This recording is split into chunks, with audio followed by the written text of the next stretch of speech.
விஜயநாத் போட்டிருந்த ஒரு வீடியோல வந்து ஒருத்தர் நீங்க எதுக்கு அவரோட பர்சனல்குள்ளலாம் போறீங்க அப்படின்னு சொல்லி கேட்டிருக்கீங்க. அவரோட பர்சனலா வீட்ல நடக்கிற விஷயங்கள பத்தி இங்க யாருமே பேசவே இல்ல. நீங்க ஒரு ஃபேன் எனக்கு புரியுது. உங்களுக்கு எப்படி ஃபர்ஸ்ட் டே ஃபர்ஸ்ட் ஷோ ஸ்பெஷலோ அந்த மாரி இந்த பார்ட்டி சப்போர்ட்டரா எனக்கு oath taking ceremony, flag hoisting ceremony எல்லாம் ரொம்ப ஸ்பெஷல் தான். அங்க சில அன்பிளசன்ட் ஈவெண்ட்ஸ் நடந்ததுன்னா அது எனக்கு பாதரிங்கா தான் இருக்கும். என்னால அந்த இதெல்லாம் ஃபுல்லா கூட என்ஜாய் பண்ண முடியல. நிறைய பேர் இப்பதான் சட்டமன்றத்துல என்ன நடக்குதுன்னு சொல்லி பார்க்க ஆரம்பிக்கிறாங்க. ஸோ இவ்வளவு சேஞ்சஸ் நடந்துட்டு இருக்கும்போது அவருக்கு அன்கண்டிஷனலா இம்மென்ஸ் சப்போர்ட் கொடுத்துருக்கோம். அதனால தான் இன்னைக்கு அவர் வந்து பழைய கட்சிங்களெல்லாம் எதிர்த்து சிஎம்மா இருக்காரு. ஸோ நமக்கு பிடிச்ச பார்ட்டியாவே இருந்தாலும் நிறைய பார்ட்டிஸ்ல நான் பார்த்திருக்கேன்.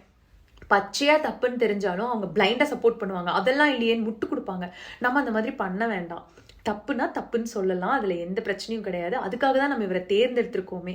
ஸோ என்னதான் ஃப்ரெண்டுன்னு சொன்னாலுமே அவருக்கு 1008 ஃப்ரெண்ட்ஸ் இருப்பாங்க. எல்லாரையும் கூப்பிட்டு வரல. இது அன்பிளசண்டா தான் இருக்கு. அதனால நான் இதை பத்தி பேசினேன். ட்ரோல்ஸ் அனுபவிக்கிறது விஜயண்ணா மட்டும் கிடையாது, நம்மளும் சேர்ந்து தான், சப்போர்ட்டர்ஸ்க்கும் சேர்ந்து தான். தற்குறின்னு கூப்பிட்டாங்க, என்னென்னமோலாம் சொன்னாங்க. எல்லாத்தையும் ஈஸியாக கடந்துட்டோம், அவங்களுக்கு பதில் கொடுத்துட்டோம். எல்லா இடத்துலையும் பிரேவா நின்று ஃபேஸ் பண்ணியிருக்கோம். ஆனால் இந்த விஷயத்தில் யாராவது ட்ரோல் பண்ணாங்கன்னா அது ஒரு மாதிரி கஷ்டமாக இருக்குது. போய் சப்போர்ட் பண்ணி பேசுறதுக்கு வாயும் வரல, அடிங்கடா அப்படின்னு விடவும் முடியல.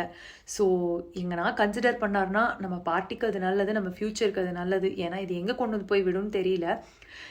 டிசப்பாயின்மெண்ட் சப்போர்ட்டர்ஸ்க்கே வர ஆரம்பிக்குது அப்படின்னா வந்து அது எந்த அளவுக்கு நல்லதுன்னு எனக்கு நிஜமா தெரியல.